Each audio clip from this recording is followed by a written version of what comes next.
사도신경으로 우리의 신앙을 고백하고 5월 31일 주일 예배를 시작하겠습니다. 전능하사 천지를 만드신 하느님 아버지를 내가 믿사오며 그 외아들 우리 주 예수 그리스도를 믿사오니 이는 성령으로 잉태하사 동정녀 마리아에게 나시고 본디오 빌라도에게 고난을 받으사 십자가에 못 박혀 죽으시고 장사한 지 사흘 만에 죽은 자 가운데서 다시 살아나시며 하늘에 오르사 전능하신 하나님 우편에 앉아 계시다가 저리로서 산 자와 죽은 자를 심판하러 오시리라. 성령을 믿사오며 거룩한 공회와 성도가 서로 교통하는 것과 죄를 사하여 주시는 것과 몸이 다시 사는 것과 영원히 사는 것을 믿사옵나이다. 아멘. 찬송가 436장 나 이제 주님의 새 생명 얻은 몸 다같이 찬양 드리겠습니다.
오늘은 김영록 목사님께서 행복한 교회라는 제목으로 말씀 전해주시겠습니다.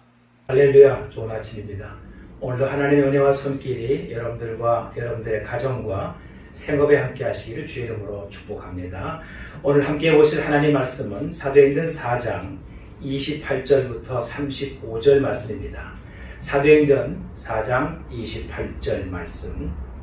하나님의 권능과 뜻대로 이루려고 예정하신 그것을 행하려고 이 성에 모였나이다. 주여 이제도 그들의 위협함을 굽어 보시었고 또 종들로 하여금 담대히 하나님의 말씀을 전하게 하여 주시오며 손을 내밀어 병을 낫게 하시었고 표적과 기사가 거룩한 종 예수의 이름으로 이루어지게 하옵소서 하더라. 빌기를 다음에 모인 곳이 진동하더니 우리가 다 성령이 충만하여 담대히 하나님의 말씀을 전하니라.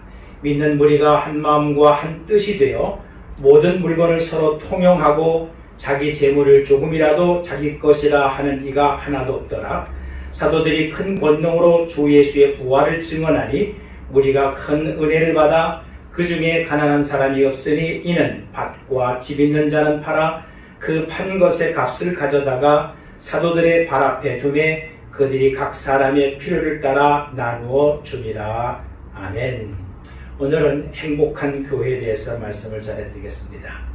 30년을 목회하면서 신앙잡지 풀핏까지 발행한 스피노스 조디아티 목사님이 살아있는 교회와 죽어가는 교회의 10가지 유형을 설명해 주었습니다. 보시면은 첫 번째는 살아있는 교회는 교실, 주차장 등 늘 공간이 부족하고 죽어가는 교회는 공간을 염려하지 않는다.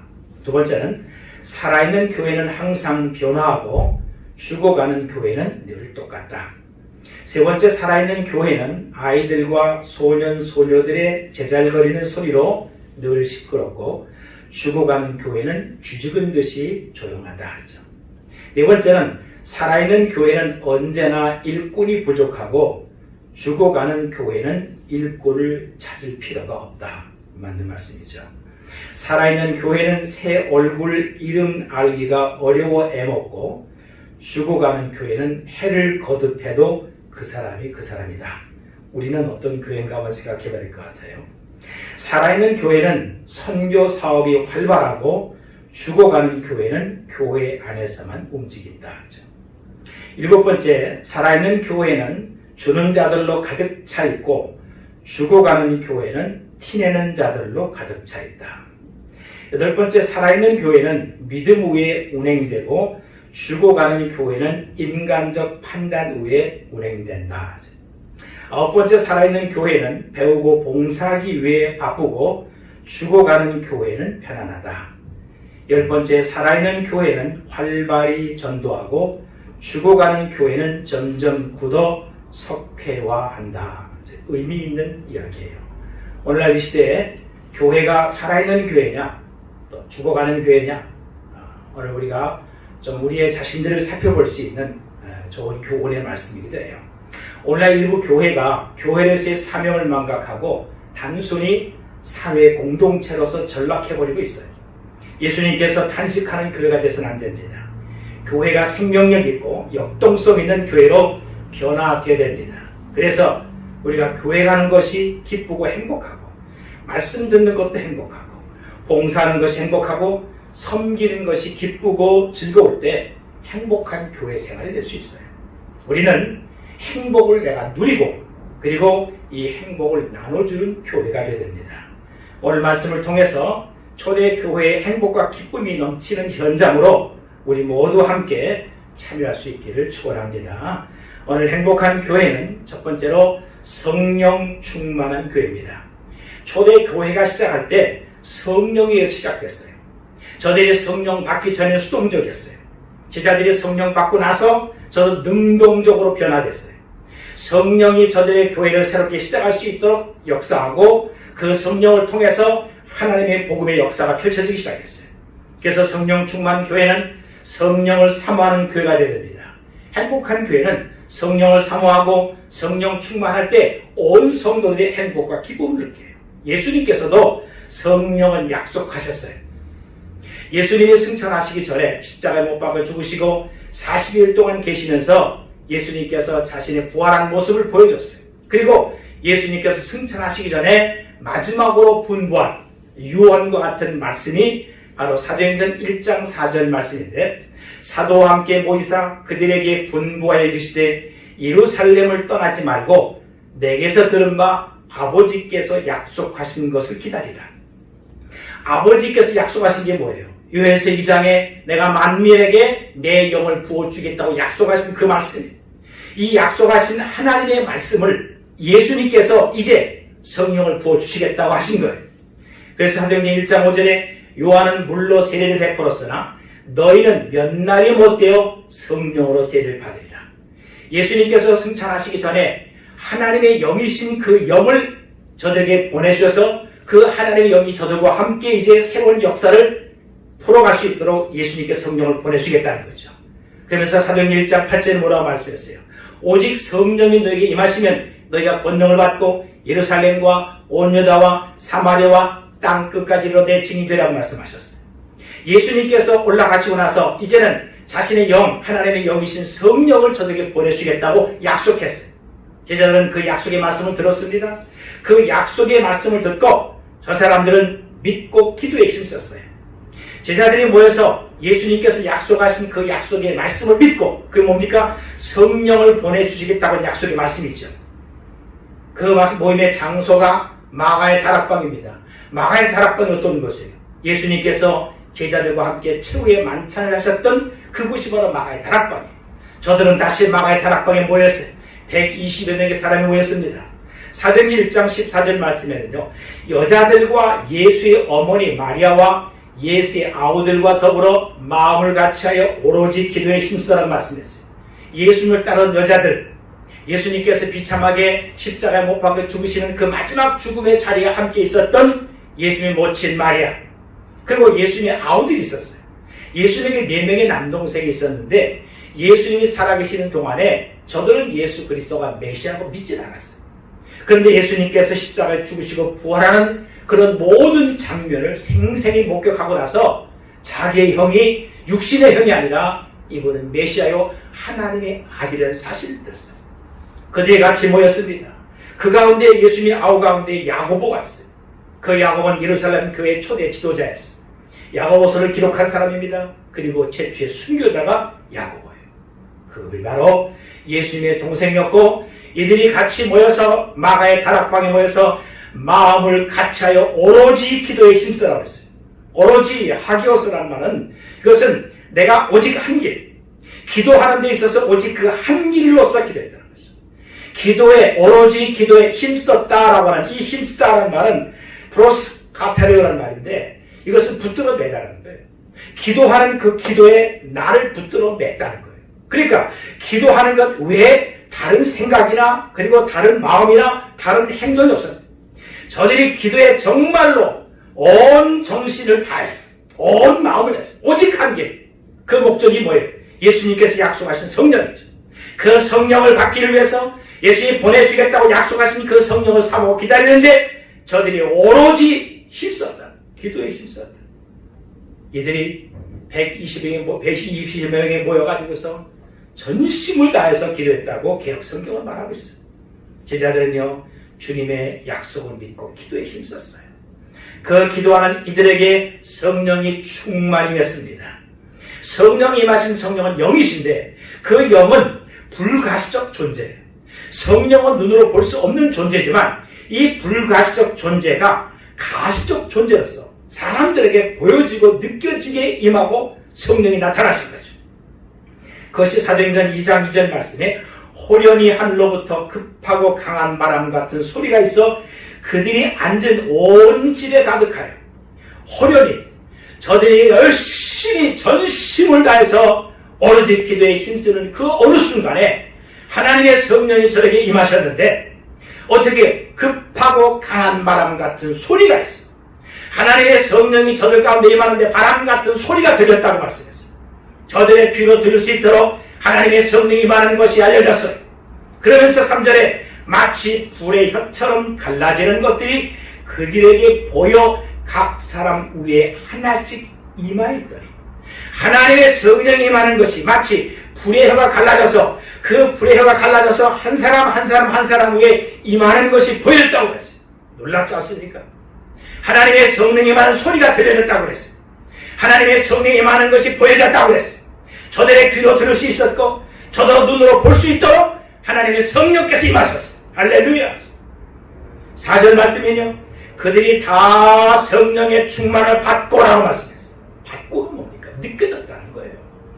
하나님의 성령은 영은 하나님의 영이신 그 하나님께서 임하실 때 저들이 소리로 듣고 눈으로 보여지고 저들이 몸으로 느꼈다고 말이죠.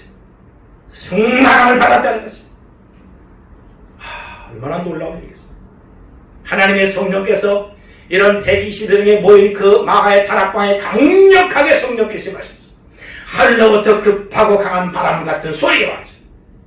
불의 혀처럼 갈라지는 것들이 그들에게 보였어요. 각 사람 위에 하나씩 120명에 모인 그 모든 사람들에게 한 사람 한 사람 다 성령을 받게 하셨어요. 그들이 다 성령의 충만을 받고 성령의 자리에 임하는 것을 저들이 느꼈다 그 말이죠. 할렐루야. 이들은 성령 충만받은 이들은 기쁨과 행복으로 가득 찼어요. 하나님의 성령이 임하고 나서 저들은 기뻤어요. 그리고 그 말로 표현할 수 없는 행복으로 가득 찼어요. 사도행전 2장 26절 말씀 보면요. 그러므로 내 마음이 기뻐했고 내 혀도 즐거워했으며 육체도 희망이 과하니 내 마음이 기뻐했다. 영적인 기쁨이 충만했습니다.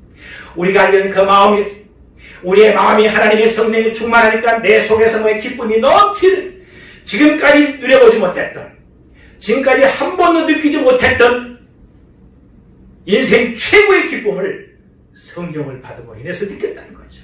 우리가 사는 삶의 인생 속에서 기뻐할 일, 기쁨을 느낀 일들이 수없이 많이 있어요. 그 기쁨의 순간은 야 세상에 이보다 더 기쁠 수가 있겠냐라고 할 수 있겠죠. 저들의 인생을 살면서 지금까지 느꼈던 그 기쁨과는 비교할 수 없는 최고의 기쁨, 마음 안에서 하나님의 성령이 내 안에 허명하면서 하나님의 그 성령의 충만함을 통해 느끼는 그 기쁨은 지금까지 세상에서 느껴보지 못했던 그런 놀라운 기쁨이에요. 마음이 기뻐했고 내 혀도 즐거워했다. 하나님의 성령의 충만함으로 그 마음속에 기쁨이 넘치니까 저절로 내 입에서 저절로 흥이 나와요. 사람이 좋은 일이 생기면 절로 입에서 흥겨운 노래가 나와요. 그랬다 그 말이에요. 너무너무 좋으니까 입에서 그냥 흥겹게 노래가 나왔다는 거죠. 하나님을 찬양하는 노래겠죠. 내 육체도 희망에 관해 육신적인 희망이 보였어. 저들이 지금 로마의 위협 속에서 다락방에 모여서 기도하는 것은 위험을 감수하고서 저들이 발각되면 언제 어떻게 죽을지 몰라요. 그런 위협 속에서 저들 목숨을 걸고 기도합니다. 그때 처한 상황의 현실 속에서는 정말 조마조마한 마음 가지고 기도했어요. 하지만 저들이 성령 받고 나서 저들의 육체에 희망이 생겼어요. 절망과 좌절에 빠졌던 저들의 삶 속에 새로운 희망이 보였어요. 인생을 살아가는 인생의 삶의 목적이 저들이 알게 되고 느껴졌어요. 삶의 기쁨이 생겼어요. 절망 가운데 있던 것 같이 예수님 같이 있으면서 그 예수 그리스도가 저들에게 희망이었어요. 예수 그리스도가 저들에게 있어서는 무한한 저들의 삶의 힘의 원동력이었어요. 예수님과 함께 있는 것이 즐거웠어요. 예수님 말씀 듣는 것이 행복했어요. 예수님과 함께하는 모든 삶 속에 부족함이 없도록 다 채워졌어요. 그러던 예수님이 호련히 떠나셨어요. 그러고 나서 저들에게 느꼈던 자괴감은 얼마나 컸겠어요. 그들에게 성령이 임하고 나서 저들에게 육신적인 희망, 먹는 것, 의식주라든가 저들의 삶에 대한 희망도 생겼어요.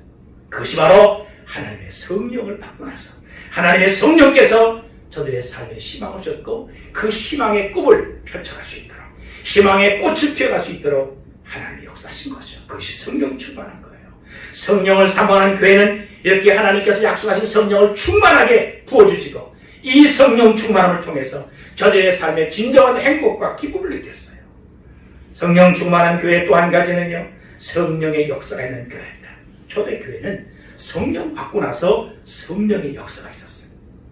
성령께서 저들을 통해서 놀라운 일을 행하신 거예요. 성령 충만 받고 나서 은사가 나타났어요.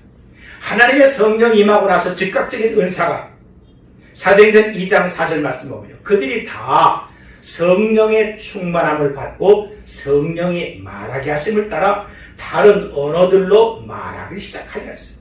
성령 받고 나서 즉각적인 반응이 뭐냐면 저들의 입에서 새로운 언어가 다른 언어들로 말하기 시작했다는 거죠.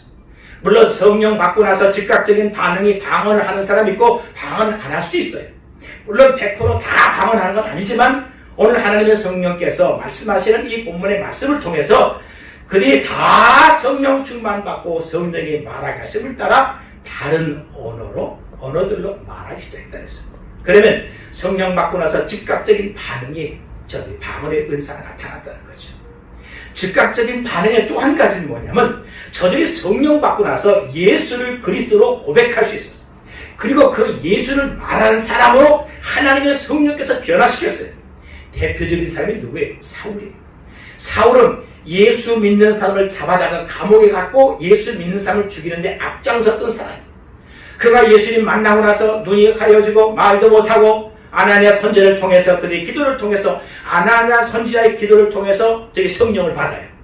사울이 성령을 받고 나서 사도행전 9장 20절 말씀에 즉시로 각 회당에서 예수가 하나님의 아들이심을 전파하니, 사도 바울이 성령 받고 나서 그의 인생이 완전히 바뀌었어요. 예수를 핍박하고 예수 믿는 사람을 잡아 죽이던 그런 사람이 성령 받고 나서 바로 즉시 나가서 예수가 그리스도라, 예수가 하나님의 아들이라고 전파하는 사람으로 바뀌었다는 거죠. 성령 받고 나면 그들의 삶의 인생이 근본적으로 바뀌는 거예요. 성령 받고 나서 하나님의 성령께서 성령을 통해서 입으로 말하게 하심을 말하게 할 뿐만 아니라 성령께서 예수 그리스도를 구주로 고백하게 하는 거죠. 그러니까 예수를 구주로 고백할 수 있는 것은 누구예요? 성령께서 고백하는 거죠. 여러분께서 나는 예수님 나의 구세주입니다. 나는 예수를 믿습니다. 내 죄를 위해 십자가에 못 박혀 죽으시고 그리고 나를 새 생명 주기 위해서 부활하신, 내게 새 생명 주기 위해서 부활하신 예수를 믿습니다. 예수님 나의 구주입니다. 라고 고백하는 그 고백 속에는 바로 성령의 역사가 있다는 거죠. 바로 성령께서 그 고백을 하게 하는 거예요. 여러분들이 성령을 충만하면 그 고백이 더 분명하고 확실하고 자신감 있게, 내가 어디에 가서 어떤 자리에 있든 간에 예수 믿는다는 것을 부끄럽게 생각하지 않는 거죠. 성령 충만 받고 성령 받는 사람은요, 예수 믿는다는 것을 내가 예수 믿는 사람이라는 이 사실에 대해서 언제 어디 누구를 만나든 간에 말할 수 있다는 거죠. 예수 믿는 것을 부끄러워서 스스로 피하는 사람들은 문제가 있는 거예요.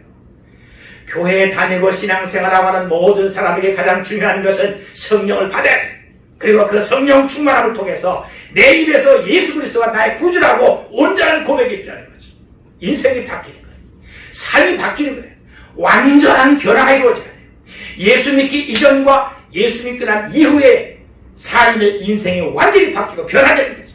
그게 성령 받은 사람. 성령 충만 받고 은사가 나타나는데 이런 즉각적인 반응이 있어요. 점진적 반응도 있습니다. 성령께서 성령 충만한 사람을 통해서 성령께서 나타나시는 성령 선물이, 은사는 선물이에요. 내가 하나님의 성령을 받고 나서 그 성령께서 나를 통해서 나타나시는 성령의 나타남이 있어요.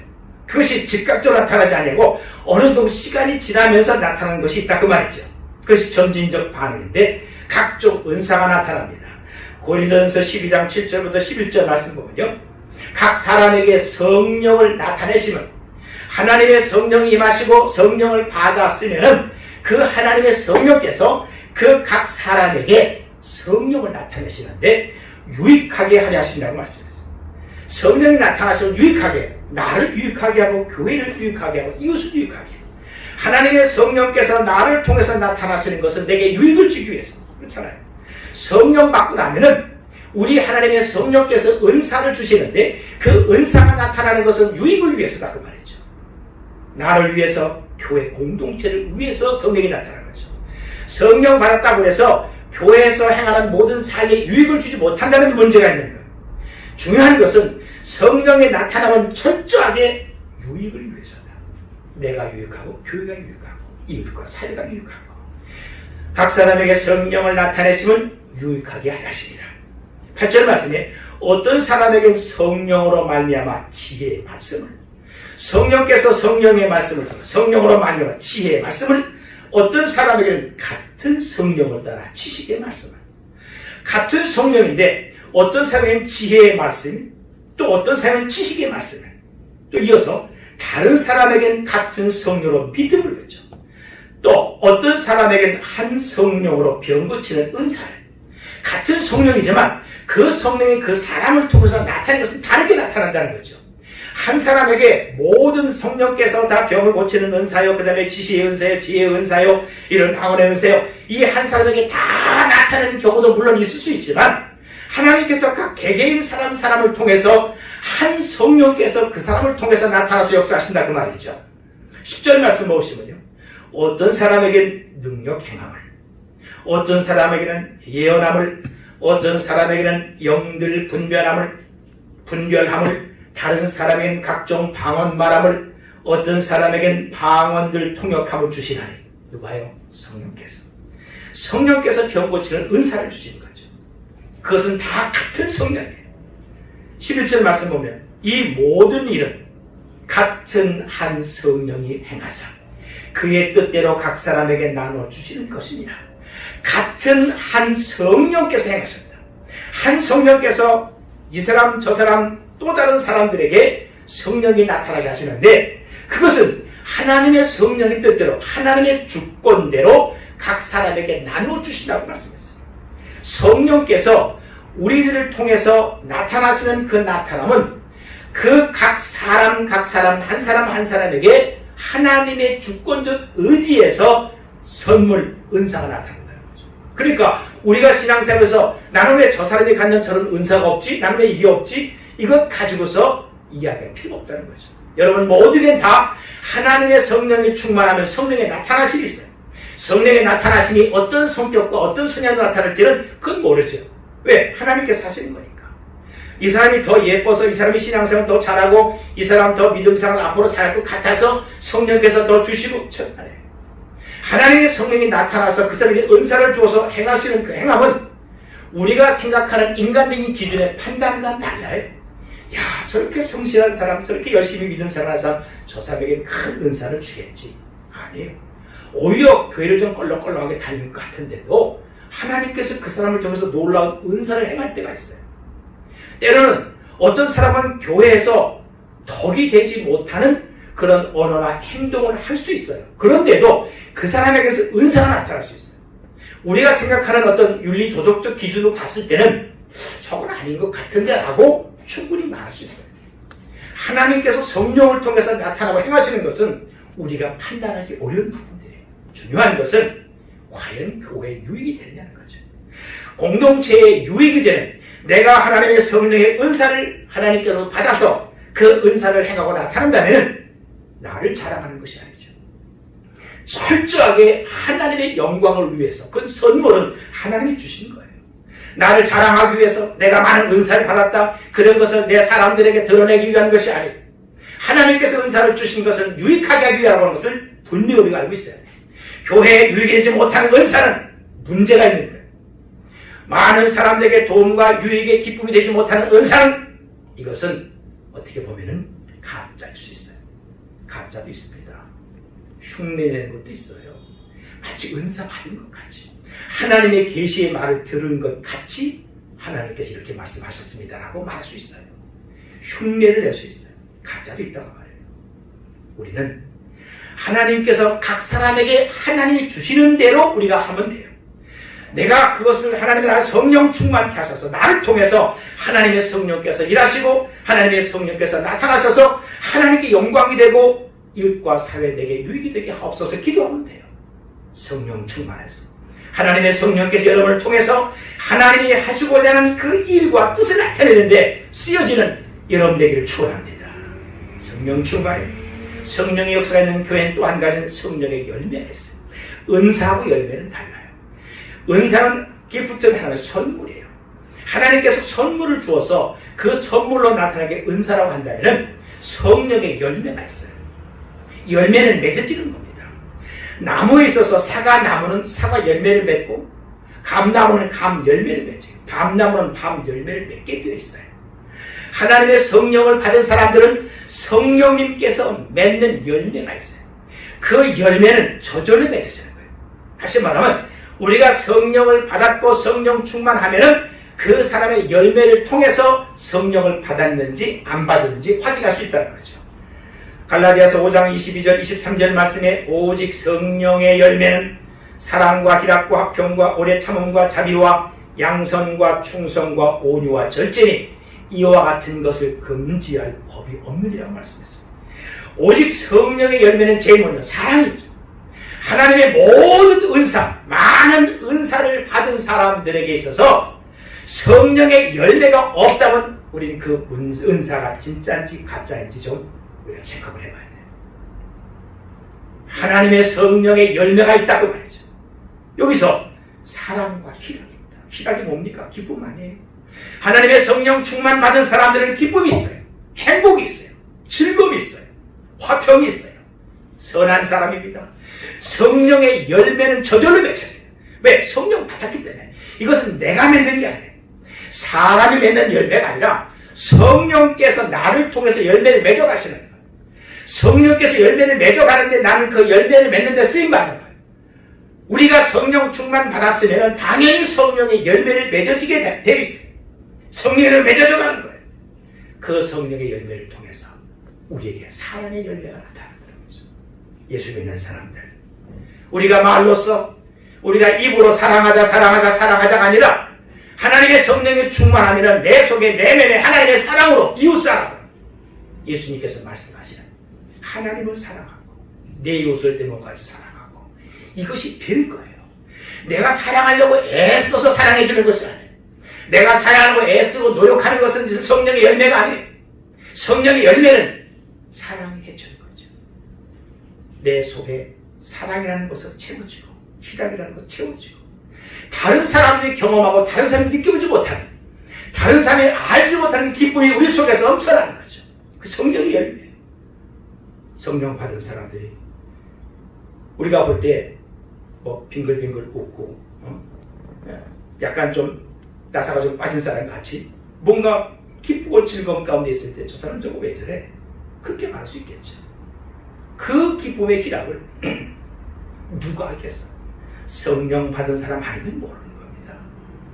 초대교회 사람들은 저들을 술에 취했다, 새술에 취했다고 했어요. 마치 술 취한 사람 같이 하나님의 성령에 취해 있으니까 기쁘고 즐거움이 표현으로, 얼굴로 나타나고 말로 나타나고 행동으로 나타나는 거죠. 성령의 열매, 성령의 역사는 이런 성령 충만을 통해서 은사가 나타나는 은사도 있지만, 그보다 더 중요한 것은 성령의 열매가 있다. 성령께서 맺게 하시는 거예요. 물론 은사도 중요해요. 오늘 행복한 교회는 성령 충만한 교회예요. 우리가 성령 충만을 삼아야 됩니다. 하나님께서 우리에게 성령 충만 기를 원해요. 예수님께 성령을 받으라고 말씀했어요. 예수님께 승천하고 나서 이제는 자신이 떠나고 나서 자신의 영이신 하나님의 영이신 성령을 보내주겠다 약속하셨고 그 성령을 보내주셨어요. 오늘날 이 시대도 여전히 그 성령은 동일한 성령으로 우리 가운데 있어요. 우리 성령을 사모하십시오. 성령 충만 받고 있어 기도하십시오. 하나님께 성령을 부어주실 것이요, 그리고 성령께서 나타나시는 그 성령의 은사가 여러분을 통해 주어질 거예요. 그리고 성령께서 우리를 통해서 맺게 하시는 성령의 열매가 있습니다. 이 충만하신 성령의 열매를 통해서 우리의 삶 속에 진정 행복이, 내가 세상에서 주어진 그 행복보다도 하나님의 성령으로 충만한 그 행복, 이 행복이 가득한 삶 보이는 교회, 그것이 행복한 교회예요. 교회 가는 것이 기쁘고 즐겁고, 성도와 성도 간에 만나는 시간이 기다려지고, 하나님 말씀이 기다려지고, 교회에 가는 것이 기다려지는 그런 교회, 행복한 교회예요. 성령 충만을 통해서 여러분 우리 모두가 다 이런 행복한 삶, 행복한 여러분 개개인들, 행복한 교회가 되기를 주의 이름으로 축복합니다. 시간 같이 함께 기도하겠습니다. 먼저 말씀을 생각하시면서 성령 충만한 교회, 성령의 역사가 있는 교회가 되기를 위해서 기도하시고, 코로나 바이러스가 속히 소멸되기를 위해서 기도하시고, 전 세계가 몸살을 앓고 있어요. 우리 성도들 바이러스에서 지켜주옵소서. 감염된 이들 하나님 치료하시고 저를 강건케 하옵소서. 또 경제적인 어려움 당하는 많은 사람들 속히 회복되게 하옵소서. 어려운 시기에 우리 모두 견고한 믿음의 터에 세워지게 하시고 서로 기도하며 굳건하게 하옵소서. 우리 같이 함께 기도하겠습니다. 하나님 아버지, 오늘 우리에게 주신 귀한 말씀, 하나님 행복한 교회가 되기 위해서는 성령 충만한 교회가 되어야 됩니다. 아버지, 이런 성령 충만을 성가 기도하며 또한 성령 충만 받는 시간이 되게 하옵소서. 주여, 오늘 여기 방송의 말씀을 듣는 우리 모든 사람들에게 성령으로 충만하게 하옵소서. 그래서 우리가 성령 충만을 통해서 하나님의 성령 역사와 성의 역사가 있는 이런 우리 교회의 사람들이 되게 하여 주시옵소서. 하나님, 우리 다 한 사람 한 사람 빠짐없이 하나님의 성령이 저에게 충만하게 임하여 주시옵시고, 성령으로 살아가게 하시고 성령으로 하나님의 일을 이루어가시는 하나님의 사람들 되게 하여 주옵소서. 코로나 바이러스가 속히 소멸되기 위해서 기도합니다. 전 세계가 몸살하고 있습니다. 속히 소멸되게 하여 주시고, 우리 성도들 아버지 바이러스 위험에서 건져주시고 지켜주시옵소서. 감염된 사람들이 있습니다. 치유하시고 하나님 강건케 하여 주시옵소서. 경제적으로 또한 어려운 가운데 있는 사람들 속히 복되게 하시고, 하나님께서 어려운 가운데서 아버지 성령을 통해서 희망을 보게 하시고, 하나님께서 꾸며주시고, 하나님께 더 나아가는 모든 길들 위해 하나님 역사하시고 인도하시는 하여 주시옵소서. 이 어려운 시기에 우리 모든 믿음의 좋은 사람들 아버지 견고한 믿음의 통에 세워지게 하시고, 서로 기도하며 서로 굳건하게 바로 서로 힘과 위로가 되게 하시고 같이 협력해서 하나님의 선하신 뜻을 이루하시는 아름다운 우리의 공동체 교회가 되게 하여 주시옵소서. 하나님께서 우리를 사랑하시고 하나님께서 우리 한 사람 한 사람 소중히 여기시는 이 하나님의 사랑 가운데 우리 모두가 다 하나님의 아름다운 성령의 열매가 가득한 삶을 사는 귀한 신앙인들 되게 하여 주시옵소서. 전능하신 아버지 하나님, 오늘 우리가 이 시대에 살고 있으면서 세상이 점점 죄악이 관영하고 각종 악과 타락해져가는 오늘 이 시대에 성령 충만한 교회가 되길 원합니다. 우리 모든 개개인 한 사람 한 사람에게 성령을 부어 주시옵소서. 성령 충만하게 하옵소서. 그래서 성령께서 행하시고 성령께서 역사하시는 그 역사 속에 우리가 살아가는 삶의 인생을 하나님의 뜻을 이루어질 수 있는 하나님의 존귀한 신앙인들 되게 하여 주시옵소서. 어려움 가운데서 속히 일어서게 하시고 병중에 있는 사람들, 또 바이러스에 감염돼서 고통받는 주의 사람들, 나는 너희를 치유하는 여호와라신 말씀처럼 하나님이여 그 바이러스에 소멸되게 하시고 다 일어서서 하나님의 강건한 기적의 역사가 주의 사람들에게 있게 하여 주시옵소서. 하나님 말씀 드릴 때마다 믿음의 토에 굳건히 세워지게 하시고 서로를 위해서 기도하며 마음과 뜻이 하나가 되어 하나님의 아름다운 역사를 이루가시는 소중한 신앙인들이 되게 하여 주옵소서. 예수님의 이름으로 기도하옵나이다. 아멘.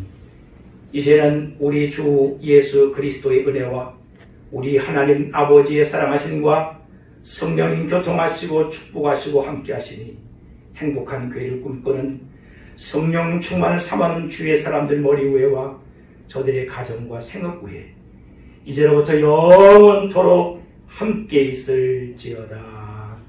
아멘.